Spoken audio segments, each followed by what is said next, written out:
because the families just stayed together in the neighborhood, and everybody was just marrying off each other. So that eventually you may be marrying somebody who somewhere down the line is your blood, you know. But it was a good neighborhood. It was Italian, Irish, Swedish, Norwegian. Then you had a mixture of Spaniard or Puerto Rican. And further up towards the project, you had the black. And everybody sort of kept to themselves. When we were kids, there used to be gang fights. We had gangs, you know, where the Webbs, the Sinclair Playboys, and then there was the blacks and the Puerto Ricans would have the El Colvans and the Black Diamonds. But that was something that was started in the late 40s, early 50s with the teenage gangs in Brooklyn. And in fact, in New York City, everybody had gangs. And we eventually got into it, but then by the mid-60s, things started to sort of dissipate. Tell me a little bit about that era. We're talking about we're talking about the 50s now. When by the time you're conscious of gangs, you've got to be 10, 11 years old, right? Yeah, I was in my teens, 13, 14, but there were always gangs in the neighborhood, so you knew them. I mean, they used to hang out on the corner of my house. Which corner?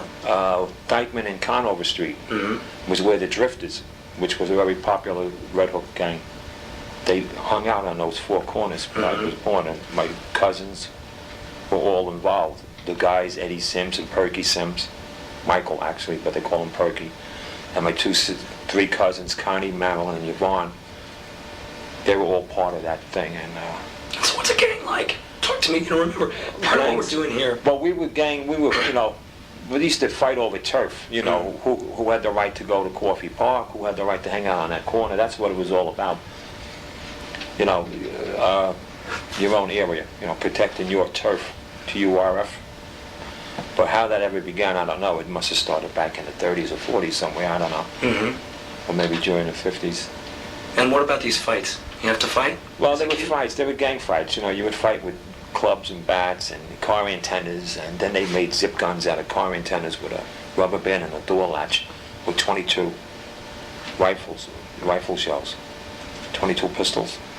22 longs and shorts. You would take a door hinge, a door latch, and file the edge down and attach it to a piece of wood with rubber bands and a car antenna, the fat part. You would tape that down and you'd stick the 22 in there and use the door latch with a rubber band. Oh, okay. It's called a zip gun. Yeah, I've heard of zip guns, but I didn't... They were very easy to make. Very easy to make. In fact, I got into trouble over one of them, which was not mine. There was a gang fight and somebody slipped the zip gun into a girl's pocketbook, and when the cops busted everybody, I grabbed the girl to walk away, not knowing that I was just going to say I'm with my girl, and there was a fight. And when the cops told her to open a bag up without looking in it with their hands, they just told her to open it. She did, and there was a zip gun in there, and I almost went to the floor. That kept me from going into the Navy, because I had to go to court over that. Eventually, I was given 2 years probation, or unconditional probation, and when that finally passed, then I was allowed to go into the service. But in the meantime, the Navy wouldn't take me for that, and I got picked up in a draft. When that 2-year probation was up, I went back to the Navy. They said I signed up back so-and-so, and I'm ready to go. My court thing has been taken care of. Yeah. Because I was only a juvenile at the time. I was 17, so it's sealed. But they said, it's no good because we saw your name came up in the draft selective service.